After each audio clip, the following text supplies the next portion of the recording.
What's YouTube? This is Delteros, and today I'm going to do something just a little bit different from what I've normally been doing.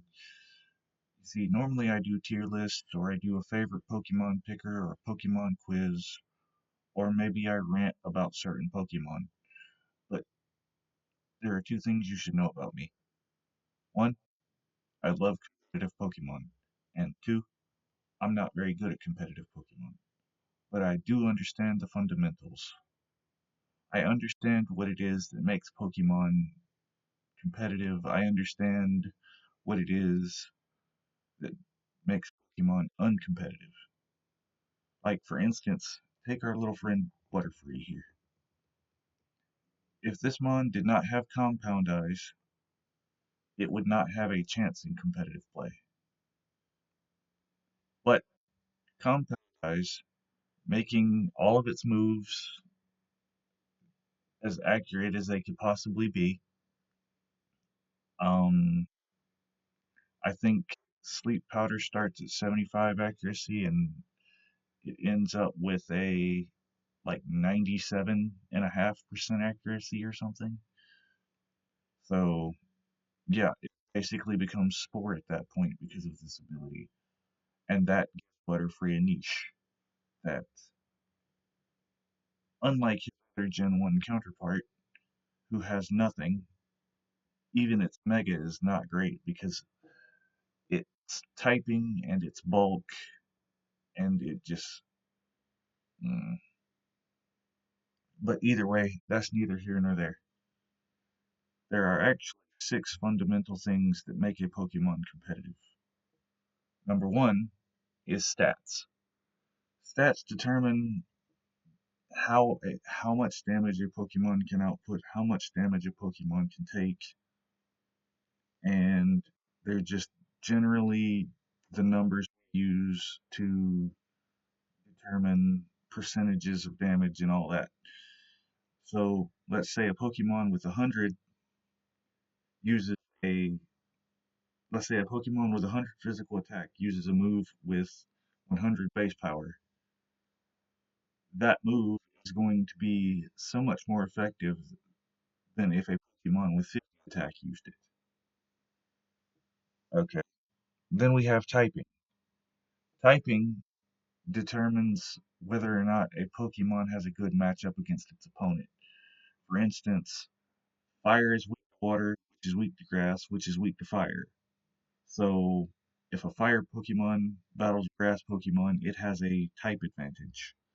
If a grass Pokemon battles a water Pokemon, it has a type advantage. If a water Pokemon battles a fire Pokemon, it has a type advantage.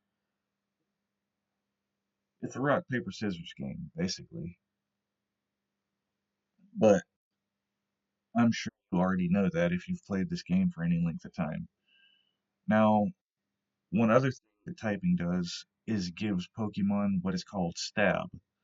That means that when a Pokemon uses a move that is the same type as that Pokemon, for instance, if Charizard uses a fire move, that fire move is going to do 50% more damage than it normally would. So that is the three base fundamentals of Gen 1 Pokemon. Like, that was Pokemon before the addition of items in Gen 2, the addition of abilities in Gen 3. Um, the physical special split in Gen 4 didn't really affect that.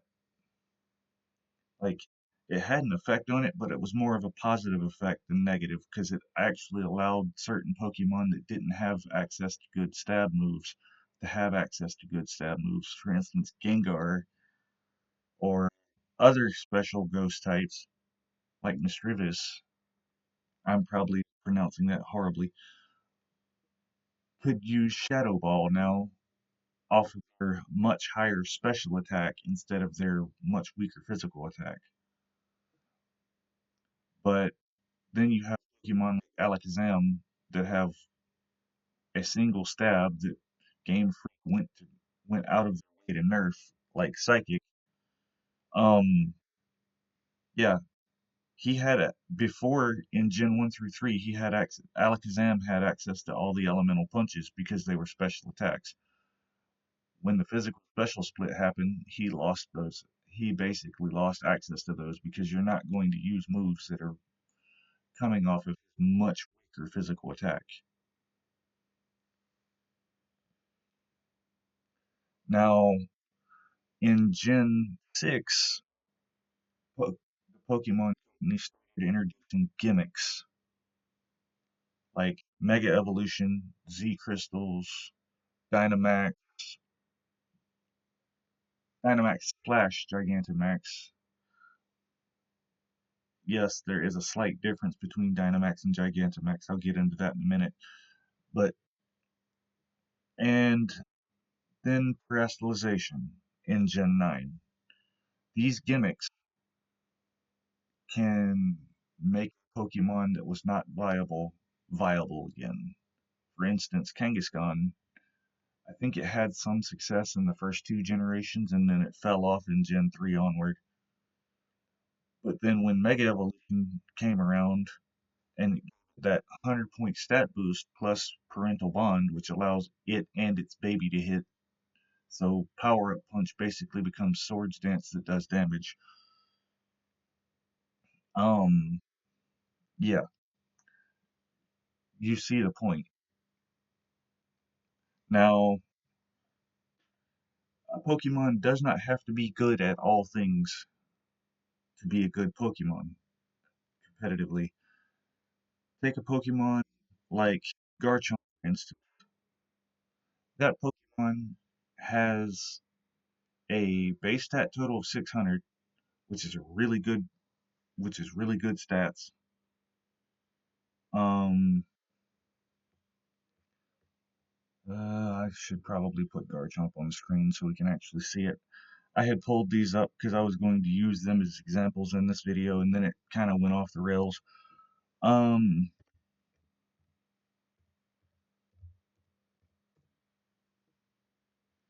yeah, you get to see technical behind the scenes stuff. Don't you love it? But look at this thing's stat spread: 130 attack, 108 HP, 102 speed, and 85 in both bulks, or at least 85 in both bulks. It's 85 and 95 actually, but you can see that it's on screen. So even with this thing's bad typing, it is a monster, especially since it gets every move it could ever need. With it gets Earthquake, it gets Dragon Claw, it gets Outrage, it gets uh, all the Fangs. Okay, no, it doesn't. It only gets Thunder Fang apparently, but it gets Stealth Rock for some reason. It gets Draco Meteor, gets Iron Head to deal with fairy types, gets Poison Jab to deal with fairy types. It gets Stone Edge. It has a very wide range of moves you can choose to put on it. So that is what makes it a good Pokemon, even though its typing is terrible. Yes, and forgive the rocking. I know it's probably disorienting with me moving closer and farther away from the camera, but it's a tick I've had since I was a kid, so just bear with it. Um, yeah, basically, as long as a Pokemon has good stats and a good move pool and a good ability, which it does in what is its ability again? Oh yeah, it's got Rough Skin and Sandville. Um, Rough Skin punishes anything that makes contact, so you put a Rocky Helmet on this thing and it would punish that. And Sandvale says that when the sand's up, its evasion goes up. So you put Bright Powder on it to increase its evasion even further, and it just becomes hard to hit, which gives it more longevity. Now, I was going to go over the design philosophy that goes into Pokemon. For instance, what's the difference between a in-game Pokemon, a competitive Pokemon, and a mon that's to be both? Well, what you're looking at here is a competitive Pokemon. It has a great moveset, great stats. It's only really held back by its typing. It has compatibility with numerous items. Um, Most of the gimmicks work with it. The only one I would not recommend is Mega Evolution because for some reason they actually made it 10 points slower in its Mega Evolution. But yeah, that's neither here nor there. Whew, uh, um, let's see. What else was I going to say? Yeah, if a Pokemon has compatibility with items, good stats, good move pool, like it can get by without a good ability. But if it has good stats, good ability, a good move pool, it can get by without good items. If it has good gimmick ability, meaning it has like, for instance, it has a good Mega Evolution, like Kangaskhan, it can get by without another item because it's going to get a massive stat buff. It has a really good ability.